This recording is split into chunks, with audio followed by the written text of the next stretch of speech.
السلام علیکم ورحمۃ اللہ وبرکاتہ، نحمده ونصلی علی رسولہ الکریم، اما بعد فاعوذ باللہ من الشیطان الرجیم، بسم اللہ الرحمن الرحیم، رب اشرح لی صدری ویسر لی امری واحلل عقدۃ من لسانی یفقہوا قولی۔ آج ہم انشاءاللہ سورۃ النساء کی آیت نمبر 47 سے آغاز کریں گے۔ یا ایھا الذین اوتوا الکتاب آمنوا بما نزلنا مصدقا لما معکم من قبل ان نطمس وجوہا فنردها على ادبارها او نلعنهم كما لعنا اصحاب السبت وكان امر اللہ مفعولا۔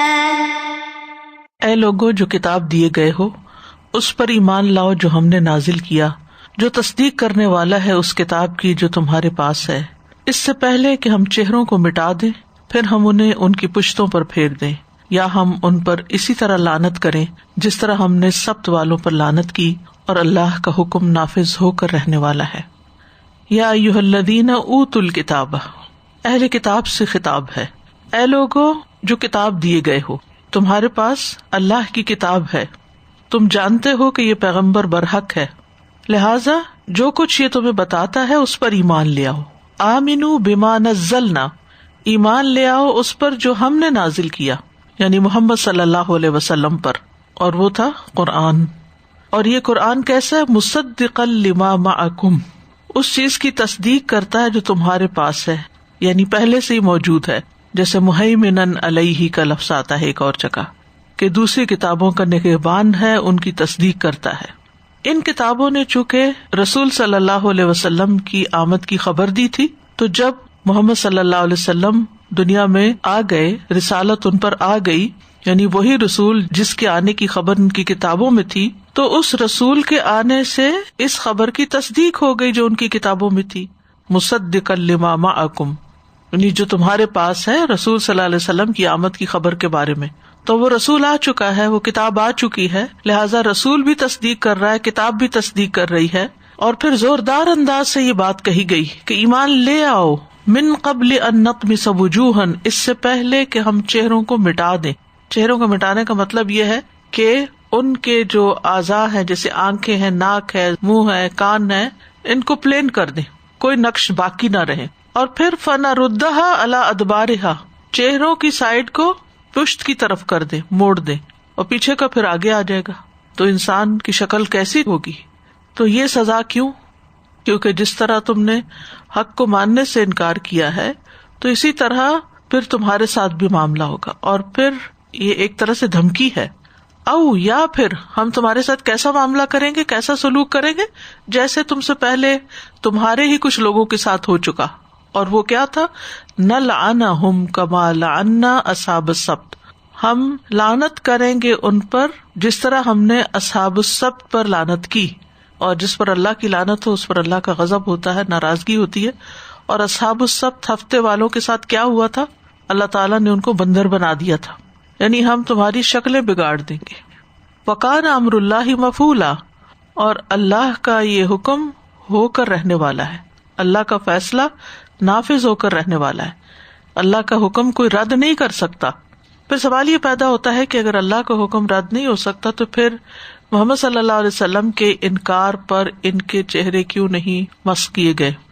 اس کی وجہ یہ ہے کہ ان میں سے کچھ لوگ ایمان لے آئے تھے، تو کچھ لوگوں کا ایمان لے آنا وہ سبب بن گیا باقی سب سے عذاب ٹالنے کا۔ اگر ان میں سے کوئی ایک بھی ایمان نہ لاتا تو پھر یقیناً اللہ کا یہ وعدہ پورا ہو کے رہتا اور ان کی شکلیں بگڑ جاتی۔ اس سے آپ اندازہ لگائیں کہ علم کے ہوتے ہوئے، اللہ کا حکم جانتے ہوئے، جب انسان اللہ کا کوئی حکم نہیں مانتا تو اس پر اللہ سبحانہ وتعالیٰ کی ناراضگی کیسے ہوتی ہے۔ اور خاص طور پر اگر انسان حق کو چھوڑ دیتا ہے، باطل کو ترجیح دیتا ہے، یعنی حق کو بدل کر اس کے مقابلے میں باطل لے لیتا ہے، حقائق کو تبدیل کر دیتا ہے، کیونکہ انہوں نے اپنی کتابوں میں سے وہ حصہ نکال دیا، مٹا دیا، تو چونکہ انہوں نے مٹایا تو اللہ تعالیٰ نے کیا فرمایا کہ پھر ہم تمہارے چہرے مٹا دیں گے، یا پھر اصحاب السبت کی طرح کا معاملہ کریں گے. اصحاب السبت کا انجام سورۃ الاعراف میں بتایا جاتا ہے، فلما اتوا عما نہوا عنہ قلنا لهم كونوا قردة خاسئین. پھر جب وہ اس بات میں حد سے بڑھ گئے جس سے انہیں منع کیا گیا تھا. وہ کیا چیز تھی جس سے منع کیا گیا تھا؟ مچھلیاں نہیں پکڑنے. ہفتے کے دن مچھلیاں پکڑنے سے منع کیا گیا تھا، اور انہوں نے جال لگا کے جمعے کی رات کو اور سنڈے کی صبح نکالی. تو پھر ہم نے کہا ان سے قلنا لهم كونوا قردة خاسئین کہ ذلیل بندر بن جاؤ. سورۃ البقرہ میں بھی اس کا ذکر آتا ہے، سورۃ المائدہ میں بھی ذکر آتا ہے. نبی صلی اللہ علیہ وسلم نے فرمایا قیامت سے پہلے لوگوں کی شکلیں بگڑیں گی، یعنی قیامت سے پہلے پھر ایک وقت ایسا آئے گا اور انہیں زمین میں دھنسایا جائے گا اور آسمان سے پتھروں کی بارش ہوگی. سنن الترمذی کی روایت ہے، حضرت عائشہ کہتی ہیں رسول اللہ صلی اللہ علیہ وسلم نے فرمایا اس امت کے آخر میں زمین میں دھنسا دینا، چہرے کا مسخ ہونا اور آسمان سے پتھروں کی بارش کا ہونا واقع ہوگا. میں نے عرض کیا یا رسول اللہ کیا ہم نیک لوگوں کی موجودگی کے باوجود ہلاک ہو جائیں گے؟ آپ نے فرمایا ہاں، جب فسق و فجور ظاہر ہوگا، یعنی جب حد سے زیادہ خرابیاں بڑھ جائیں گی تو پھر یہ صورت سامنے آئے گی. وکان امر اللہ مفعولا، اور اللہ کا فیصلہ ہو کر رہتا ہے، جیسے سورۃ یاسین میں بھی آتا ہے انما امرہ اذا اراد شیئا ان یقول له کن فیکون، کہ اللہ کا حکم کیا ہوتا ہے جب وہ کسی چیز کا ارادہ کرتا ہے تو بس کہتا ہے کہ ہو جا تو وہ ہو جاتا ہے. ان اللہ لا یغفر ان یشرک به ویغفر ما دون ذلك لمن یشاء ومن یشرک باللہ فقد افتری اثما عظیما. یقیناً اللہ نہیں بخشے گا کہ اس کے ساتھ شرک کیا جائے، اور جو گناہ اس کے علاوہ ہے اسے جس کے لیے چاہے گا بخش دے گا، اور جس نے اللہ کے ساتھ شرک کیا تو یقیناً اس نے بہت بڑا گناہ گھڑ لیا. یعنی اللہ تعالیٰ اس شخص کو معاف نہیں کرے گا، درگزر نہیں کرے گا اپنی مخلوقات میں سے جس نے کسی مخلوق کو اللہ کے برابر قرار دیا. اور شرک سے کم تر درجے کے جو گناہ ہیں تو جس کے لیے چاہے گا معاف کر دے گا. وَيَغْفِرُ مَا دُونَ ذَلِكَ لِمَن يَشَاءُ، دون ذالک کا مطلب اس سے کم درجے کے، کیونکہ شرک جو ہے وہ اکبر الکبائر ہے، اور جو اللہ کے ساتھ کسی دوسرے کو شریک ٹھہراتا ہے وہ بہت بڑا گناہ گڑتا ہے. فقد افترى اثما عظیما، تو یاد رکھیے کہ شرک سب سے بڑا گناہ ہے، اور شرک کے علاوہ کی معافی اللہ کی مشیت کے تحت ہے. یعنی اس کا یہ مطلب نہیں کہ اگر شرک بڑا گناہ ہے تو انسان کہ میں شرک نہیں کرتا اور باقی گناہ دل کھول کے کر لوں، ایسا نہیں ہے. باقی گناہوں پر بھی ڈرنا چاہیے، توبہ استغفار کرنی چاہیے. کیوں؟ اس لیے کہ اللہ تعالیٰ نے کنڈیشنل رکھا ہے، اللہ چاہے گا تو معاف ہوں گے اور نہیں چاہے گا تو نہیں معاف کرے گا. اور ویسے بھی انسان کو سوچنا چاہیے کہ میں کس کی نافرمانی کر رہا ہوں. گناہ کیا ہے؟ اللہ کی نافرمانی کے کام. اپنے اوپر ہی رکھ کے دیکھیے کہ ہماری کیا حیثیت ہے. کوئی حیثیت نہیں، لیکن اگر ہمارے اپنے بچے بات نہیں مانتے تو ہمیں کتنا شدید غصہ آتا ہے. تو اللہ رب العزت تو پھر خالق بھی ہے، مالک بھی ہے، رازق بھی ہے، سب کچھ دیا ہی اس کا ہے، اور ہم تو صرف مخلوق ہیں اس کی، اور ہماری جرت کہ ہم اس کی نافرمانی کریں اور اس کے ساتھ شرک کریں. تو بہرحال یہ یاد رکھنا چاہیے کہ شرک سب سے بڑا گناہ ہے. عبداللہ رضی اللہ عنہ کہتے ہیں میں نے رسول اللہ صلی اللہ علیہ وسلم سے پوچھا کون سا گناہ سب سے بڑا ہے؟ آپ نے فرمایا شرک، اور شرک ناقابل معافی گناہ ہے. ابو درداء کہتے ہیں میں نے رسول اللہ صلی اللہ علیہ وسلم کو فرماتے ہوئے سنا ہر گناہ کے بارے میں امید ہے کہ اللہ اسے بخش دے گا سوائے اس شخص کے جو مشرک ہو کر مرا، یعنی شرک کی حالت میں مر گیا، توبہ نہیں کی نا، یا جس نے کسی مسلمان کو جان بوجھ کر قتل کیا اور اس نے بھی پھر توبہ نہیں کی اس پر، کیونکہ توبہ سے پھر سارے گناہ معاف ہو جاتے ہیں. یعنی اس کا یہ مطلب نہیں کہ اگر کسی سے ایک دفعہ شرک ہو گیا تو اس کی معافی نہیں اور اس کے لیے لازماً جہنم ہے. صحابہ کرام میں سے اکثر آپ دیکھیں کہ اسلام سے پہلے ان کا دین شرک کا دین تھا، لیکن جب انہوں نے توبہ کر لی، اسلام میں داخل ہو گئے، اس کو چھوڑ دیا، اپنے روش بدل لی، تو وہ پچھلے سارے گناہ معاف ہو گئے. تو آج بھی اگر کوئی شخص شرک میں مبتلا ہے اور پھر وہ معافی مانگ لیتا ہے، توبہ کر لیتا ہے، تو اللہ تعالیٰ سے امید کی جاتی ہے کہ اللہ تعالیٰ اس کو معاف کر دے گا. اللہ سبحانہ وتعالیٰ کے ساتھ کسی بھی چیز کو شریک نہیں ٹھہرانا چاہیے. جان کا خطرہ ہو اس کے باوجود بھی شرک نہیں کرنا چاہیے. ابو درداء کہتے ہیں مجھے میرے خلیل نے وصیت فرمائی کہ تم اللہ کے ساتھ کسی بھی چیز کو شریک نہ ٹھہرانا اگرچہ تمہارے ٹکڑے کر دیے جائیں اور تمہیں آگ میں جلا دیا جائے، کیونکہ یہ دنیا کی تکلیف اور آخرت کی بہت بڑی ہے. پھر اس میں آپ دیکھیے کہ بات اوپر اہل کتاب کی ہو رہی تھی، بیچ میں شرک کی بات آگے پھر اہل کتاب کی بات ہے. تو اس آیت کا کیا کانٹیکسٹ ہے؟ اصل میں مدینہ سے کعب بن اشرف اور ایک اور شاید نضر بن حارث یا انہی کا کوئی لیڈر تھا، وہ مکہ آئے. تو مکہ والوں نے ان سے پوچھا کہ یہ محمد صلی اللہ علیہ وسلم کے بارے میں آپ کیا کہتے ہیں؟ اور پھر یہ کہ انہوں نے بتایا کہ ہم تو رشتہ داریوں کو جوڑتے ہیں اور اونٹنیاں ذبح کرتے ہیں اور حاجیوں کو کھلاتے ہیں اور پلاتے ہیں، اور ہم تو اتنے اچھے اچھے کام کرتے ہیں، اور محمد صلی اللہ علیہ وسلم نے تو قطع رحمی کر لی ہے، یعنی لوگوں کو کاٹ دیا ہے، یہ نیا فلسفہ لا کر لوگوں کو بانٹ دیا ہے. تو آپ بتائیے کہ ہم دونوں سے اچھا کون سا ہے؟ تو انہوں نے کہا کہ تم لوگ زیادہ بہتر ہو، اور پھر ان کو خوش کرنے کے لیے ان کے بتوں کے آگے سجدے بھی کیے. یہ بھی روایات میں آتا ہے. یہ آیت جو ہے ایک الگ آیت بھی ہے، لیکن پچھلے کے ساتھ اس کا تعلق بھی ہے کہ اہل کتاب میں سے بھی اگر کوئی شرک کرتا ہے تو اس کی بھی معافی نہیں، یا اگر کوئی مسلمان ہو کر شرک کرتا ہے تو شرک کی معافی نہیں ہے، الا یہ کہ انسان توبہ کرے. أَلَمْ تَرَ إِلَى الَّذِينَ يُزَكُّونَ أَنفُسَهُم بَلِ اللَّهُ يُزَكِّي مَن يَشَاءُ وَلَا يُظْلَمُونَ فَتِيلًا. کیا آپ نے ان لوگوں کی طرف نہیں دیکھا جو اپنے آپ کو پاک قرار دیتے ہیں، بلکہ اللہ ہی جس کو چاہتا ہے پاک کرتا ہے، اور وہ کھجور کی گٹلی کے دھاگے برابر بھی ظلم نہ کیے جائیں گے. خطاب ہے آپ صلی اللہ علیہ وسلم کو، اور پھر خطاب عام بھی ہے، باقی لوگوں کو بھی توجہ دلائی جا رہی ہے کہ کیا تم نے دیکھا ان لوگوں کو. پھر اشارہ ہے اہل کتابی کی طرف، یزکون انفسہم، جو اپنے آپ کو پاک قرار دیتے ہیں، اپنی پاکی بیان کرتے ہیں. کس طرح کہ وہ کہتے ہیں کہ وقالت الیہود والنصارى نحن ابناء اللہ واحباؤہ، سورۃ المائدہ میں آتا ہے. اور یہود و نصارہ نے کہا کہ ہم اللہ کے بیٹے ہیں اور اس کے پیارے ہیں. اور اب ہم لوگ کیا کہتے ہیں کہ ہم محمد صلی اللہ علیہ وسلم کی امت ہے اور آپ کے بہت پیارے ہیں، اس لیے ہم بخشائے. سورۃ البقرہ میں آتا ہے یہ کہتے تھے لن يدخل الجنۃ الا من کان ھودا او نصارا، کوئی جنت میں نہیں داخل ہو سکتا سوائے یہود و نصارہ کے. تو اللہ سبحانہ تعالیٰ نے اس کی تردید یہاں فرمائی. کیا تم نے دیکھا ان لوگوں کو جو اپنے آپ کو پاک قرار دیتے ہیں، اپنے آپ کو جنتی قرار دیتے ہیں، یا پھر اللہ کا بیٹا قرار دیتے ہیں، اللہ کے محبوب قرار دیتے ہیں اپنے آپ کو. بل اللہ یزکی من یشاء، بلکہ اللہ جسے چاہتا ہے پاک کرتا ہے. یعنی اللہ جس کو چاہے، جس کی توبہ قبول کر لے، وہی گناہوں سے پاک ہوتا ہے نا. اس کو جنت میں داخل تبھی کرے گا نا جب اس کو گناہوں سے پاک کر دے گا، چاہے معاف کر کے، چاہے سزا دے کے، یا کسی بھی طرح. ولا یظلمون فتیلا، اور وہ دھاگے برابر بھی ظلم نہیں کیے جائیں گے. فتیل کون سا دھاگا ہوتا ہے؟ کھجور کی گٹلی کے بارے میں 3 طرح کی باتیں قرآن میں آتی ہیں.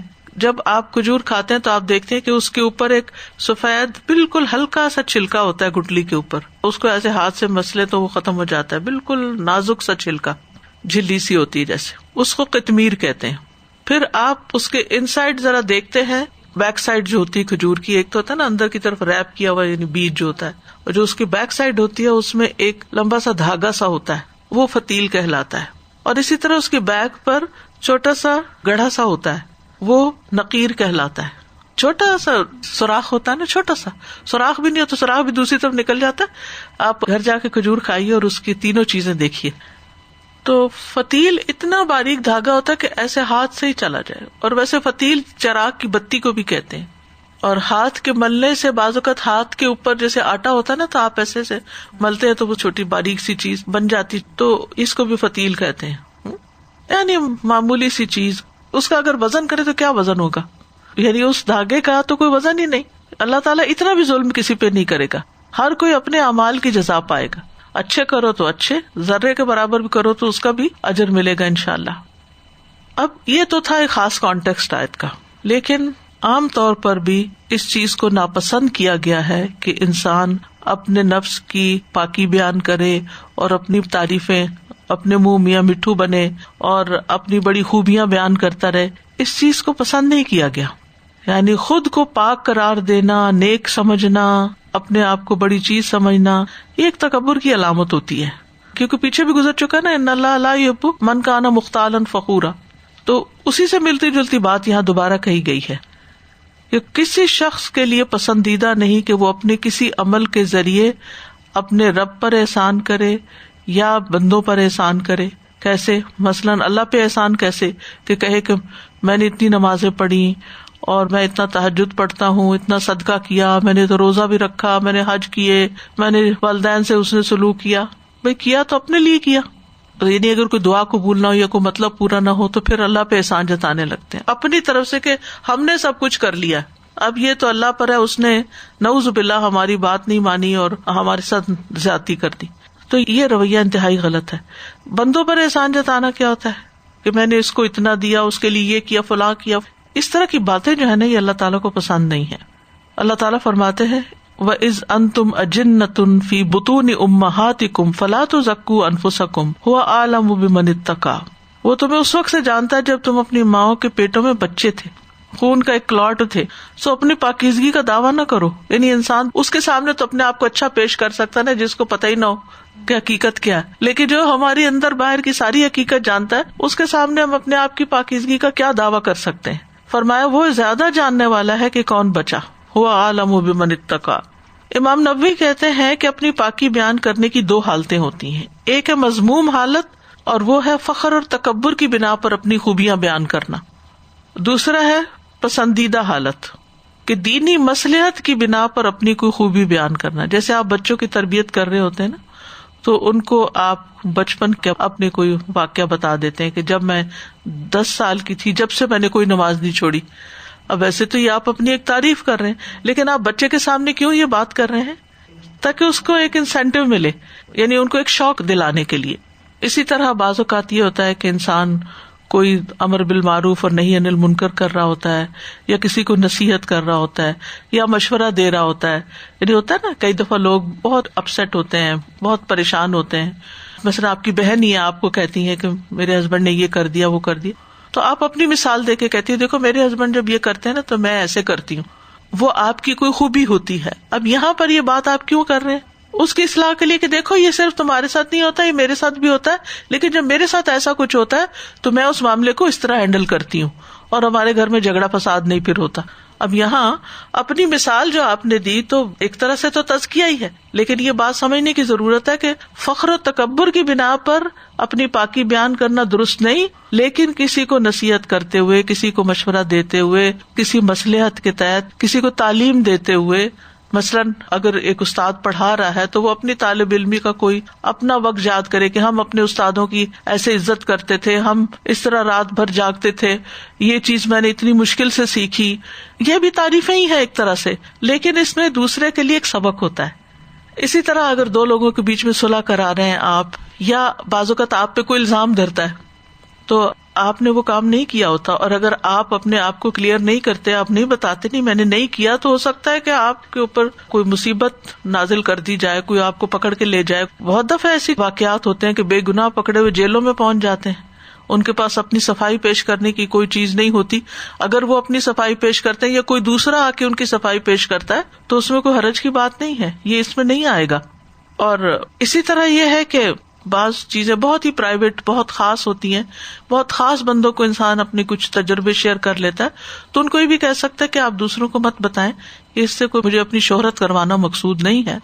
اسی طرح بعض لوگوں کے ساتھ کچھ کرامات ہو جاتی ہیں، یعنی کہ آؤٹ آف دا وے جا کے کوئی ان کی مدد ہو جاتی ہے یا ان کی زندگی میں کوئی کام ہو جاتا ہے، تو اول تو یہ کہ اس کو شیئر نہیں کرنا چاہیے تاکہ ایسا نہ ہو کہ دوسرے لوگ اس کو بہت بڑی چیز سمجھنے لگے. لیکن اگر کہیں کسی کے ساتھ ضرورتاً شیئر کرنی بھی پڑی ہے، یا آپ خواب میں مثلاً حضور صلی اللہ علیہ وسلم کو دیکھ لیتے ہیں یا اور اسی طرح، تو بعض اوقات لوگ آپ سے پوچھتے بھی کبھی آپ نے دیکھا، تو اگر دیکھا بھی ہو تو ٹال دینا چاہیے، کیونکہ اس کے بعد کیا ہوتا ہے کہ لوگ پھر آپ کو بڑا نیک سمجھنے لگتے ہیں اور غلط فہمی کے شکار ہو جاتے ہیں. ایسا نہ ہو کہ اللہ کی نگاہ میں کوئی مقام نہ ہو اور لوگوں کی نگاہ میں ہم بہت بڑے بنے ہوئے ہوں. تو اپنے منہ سے اپنے فضائل بیان نہیں کرنے چاہیے. ہاں اللہ یہ کہ مصلحتاً، ضرورتاً، اور اس میں بھی نیت اپنی نیکی پاکی بیان کرنے کی نہ ہو بلکہ دوسرے کی کوئی خیر خواہی مطلوب ہو. ہم دیکھتے ہیں کہ نبی صلی اللہ علیہ وسلم نے بھی اپنے کچھ فضائل بیان کیے تھے.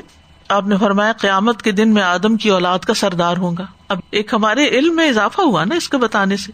اور سب سے پہلے میری خبر کھلے گی، اور سب سے پہلے میں شفاعت کروں گا، اور سب سے پہلے میری شفاعت قبول کی جائے گی. تو اس سے ہمیں نبی صلی اللہ علیہ وسلم کی فضیلت کا پتہ چلتا ہے، اور یہ آپ نہ بتاتے تو ہمیں کون بتاتا، تو بتانے ہی تھا. مسند احمد کی ایک اور روایت میں آتا ہے جب قیامت کا دن ہوگا تو میں تمام انبیاء کا امام اور ان کا خطیب اور صاحب شفاعت ہوں گا، اور یہ بات میں کسی فخر کے طور پہ نہیں کہہ رہا. ٹھیک ہے. اسی طرح یہ کہ ضرورت کے تحت اپنی کوئی کوالٹی یا کوئی اپنی اسکل بتا دینی چاہیے. جیسے آپ اپنا سی وی دیتے ہیں تو اب کسی کو نہ پتا ہو کہ آپ کو کیا کیا ہنر آتے ہیں تو وہ آپ کو جاب کیسے دے گا. جیسے یوسف علیہ السلام نے اپنے بارے میں بتایا تھا کہ انی حفیظ علیم، میں اس کام کو جانتا ہوں، آپ مجھے اجلنی علی خزائن الارض، میں اس کو سنبھال لیتا ہوں. تو ساری قوم کا بھلا ہو گیا. اور اگر وہ نہ بتاتے اور نہ اپنے آپ کو آفر کرتے تو کتنا بڑا نقصان ہوتا. لیکن مجموعی طور پر مومن کو اپنے نیک اعمال کے بارے میں ڈرتے رہنا چاہیے، پتہ نہیں قبول بھی ہوئے ہیں کہ نہیں. والذین یؤتون ما آتوا وقلوبهم وجلہ انہم الی ربہم راجعون.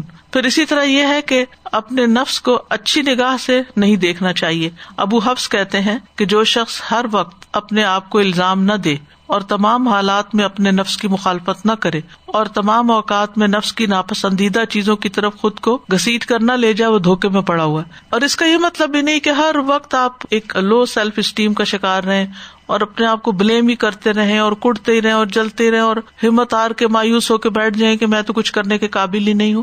اس سے بھی بچنا چاہیے. ایکسٹریم دوسری بھی غلط ہے، لیکن اپنے اندر کبھی کوئی غلطی ماننا ہی نہ اور کبھی نفس کے خلاف کوئی کام ہی نہ کرنا، یہ نہیں ہونا چاہیے. نبی صلی اللہ علیہ وسلم نے فرمایا 3 برائیاں ہلاک کرنے والی ہیں، جس کے اندر یہ 3 برائیاں ہوگی وہ اس کو ہلاک کریں گی. نمبر 1 بخل، جس کی پیروی کی جائے. نمبر 2 خواہش نفس، جس کے پیچھے چلا جائے. اور نمبر 3 بڑائی خور ہونا، یعنی اپنی بڑائیاں بیان کرنا. ہمیشہ اپنی نیکیوں کو کم سمجھیں. یونس بن عبید سے مروی ہے، وہ کہتے ہیں میں نیکی کے اعمال میں سے 100 ایسے عمل شمار کرتا ہوں جن میں سے ایک بھی میرے اندر نہیں. یعنی نیکیوں کی لسٹ بہت بڑی ہے اور میں دیکھتا ہوں کہ ان میں سے میں تو کچھ بھی نہیں کرتا. دوسروں کی نیکیوں کو بڑا سمجھنا چاہیے. ربیع بن خثیم کے بارے میں آتا ہے کہ وہ روتے رہتے تھے یہاں تک کہ اپنی داڑھی تر کر لیتے، اور وہ کہتے تھے کہ ہم نے ایسے لوگ پائے ہیں کہ ہم ان کے سامنے ڈاکو اور چور محسوس ہوتے، یعنی اتنے نیک تھے اور ہم ان کے مقابلے میں اتنے گناہگار. تو دوسروں کی بجائے اپنی کمیوں اور اپنی کوتاہیوں کو دیکھنا چاہیے. اللہ سبحانہ تعالیٰ کے سامنے عاجزی کا اظہار کرتے رہنا چاہیے. ایک بزرگ ہیں، وہ میدان عرفہ میں اپنی دعا میں یہ الفاظ کہتے ہیں کہ اے اللہ میری غلطیوں اور گناہوں کی وجہ سے لوگوں کو رد نہ کر دینا کہ میرے اعمال کی نحوست ان پہ نہ پڑ جائے. ایوب السختیانی کہتے ہیں کہ جب نیک لوگوں کا ذکر کیا جاتا ہے تو میں ان سے بہت دور ہوتا ہوں، یعنی میں اپنے آپ کو ان میں شمار نہیں کرتا. اسی طرح یہ دعا بھی مانگنی چاہیے، اللہم انی اعوذ بک ان اکون فی نفسی عظیما وعند اللہ صغیرا، یعنی میں اللہ کی پناہ مانگتا ہوں اس بات سے کہ میں اپنے آپ کو بڑا سمجھوں اور اللہ کے یہاں چھوٹا سمجھا جاؤں. اچھا، اسی طرح دوسروں کی بھی بے جا اور مبالغے پہ مبنی تعریف نہیں کرنی چاہیے. جیسے اپنی تعریفیں نہیں کرنی چاہیے نا، یعنی لا تزکوا انفسکم میں پھر اپنے علاوہ دوسرے لوگ بھی آ جاتے ہیں. نبی صلی اللہ علیہ وسلم کے سامنے ایک آدمی نے کسی دوسرے آدمی کی تعریف کی تو آپ نے فرمایا افسوس تم پر، تم نے اپنے بھائی کی گردن کاٹ دی. یعنی ایسے خوشامد کرنا، مبالغہ آرائیاں کرنا، جس سے نقصان کیا ہوتا ہے کہ وہ نیک کام چھوڑ بیٹھتا ہے. اور خاص طور پر جہاں فتنے کا اندیشہ ہو کہ اس تعریف سے دوسرا شخص فتنے میں پڑ جائے گا. اور اسی طرح یہ کہ کسی کے منہ پہ اس کی تعریفیں نہیں شروع کر دینی چاہیے، پیٹ پیچھے کریں. لیکن دوسروں کو رغبت دلانے کے لیے کسی کی تعریف کرنا منع نہیں ہے. پھر ایک اور بات یہ یاد رکھی جائے کہ بل اللہ یزکی من یشاء، اللہ جس کا چاہتا ہے تزکیہ کرتا ہے ایمان اور عمل صالح کے ساتھ، کہ وہ برا اخلاق چھوڑ دیتا ہے، اچھی صفات اختیار کرتا ہے. تو اس طرح اللہ تعالیٰ اسے جو توفیق دیتا ہے اچھے کام کرنے کی، وہ اس میں شامل ہو جاتا ہے. ولا یظلمون فتیلا، اور ان پر ذرا برابر بھی ظلم نہیں ہوگا. تو سبق یہ ملتا ہے کہ نہ اپنی تعریفیں کرنے سے اور نہ کسی کی تعریفیں کرنے سے کچھ حاصل ہوتا ہے جب تک کچھ عمل نہ ہو، جب تک پلے کچھ نہ ہو. کیونکہ اللہ سبحانہ تعالیٰ کسی کے ساتھ بھی ظلم نہیں کریں گے. مثلاً اگر ہم کسی کی اتنی تعریفیں کرتے ہیں اور کل قیامت کے دن وہ پکڑا ہوا ہو تو ہم یہ نہ سوچے کہ اللہ نے اس پہ ظلم کیا ہے، وہ تو بڑا نیک تھا. ایسا نہیں، اللہ تعالیٰ کسی پر ذرے برابر بھی ظلم نہیں کرتا.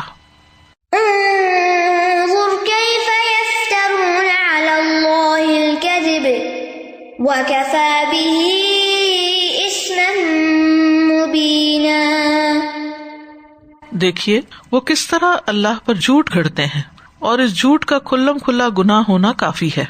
پھر اشارہ اہل کتاب کی طرف ہے، یعنی اپنے آپ کو پاک صاف قرار دیتے ہیں، اللہ کے بیٹے اور پیارے ہونے کا دعویٰ کرتے ہیں اور یہ بھی کہتے ہیں لن تمسنا النار الا ایاما معدودہ، کہ ہمیں آگ ہرگز نہیں چھوئے گی مگر چند گنتی کے دن.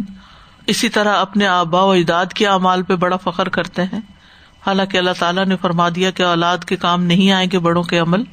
تلک امۃ قد خلت لہا ما کسبت ولکم ما کسبتم، وہ امت گزر گئی، اس نے جو کیا ان کے اپنے لیے، تمہارے لیے وہ جو تم نے کیا، ان کا اچھا برا ان کے ساتھ. ولا تسألون عما كانوا يعملون، تم سے نہیں پوچھا جائے گا کہ وہ کیا کرتے تھے. تو اس سے یہ پتہ چلتا ہے کہ جھوٹی تعریفیں جو ہیں یہ ایک بہت بڑا جھوٹ ہے. اور پھر اللہ کے بارے میں ایسی باتیں کہنا جو اللہ تعالیٰ نے فرمائی نہیں، یہ اس سے بہت ہی بڑا جھوٹ ہے. انظر کیف یفترون علی اللہ الکذب، کیا جھوٹ. وہ کہتے ہیں کہ لن يدخل الجنۃ الا من کان ھودا ونصارا. یہ کہاں سے پتہ چلا آپ کو؟ نحن ابناء اللہ واحباؤہ، کس نے کہا؟ اللہ تعالیٰ نے تو نہیں فرمایا. تو پھر تم اللہ سے یہ باتیں منسوب کر رہے ہو، تو یہ بہت بڑا جھوٹ ہے. وکفی بہ اثما مبینا، اور کافی ہے یہ جھوٹ گھڑنا کھلم کھلا گناہ ہونے کے لیے. یعنی ان کے جھوٹے دعوے اور اللہ پر افطرا ہی ان کے سخت گناہگار ہونے کے لیے کافی ہے. یعنی یہ باتیں ہی ان کو بہت بڑا گناہگار بنا رہی ہیں.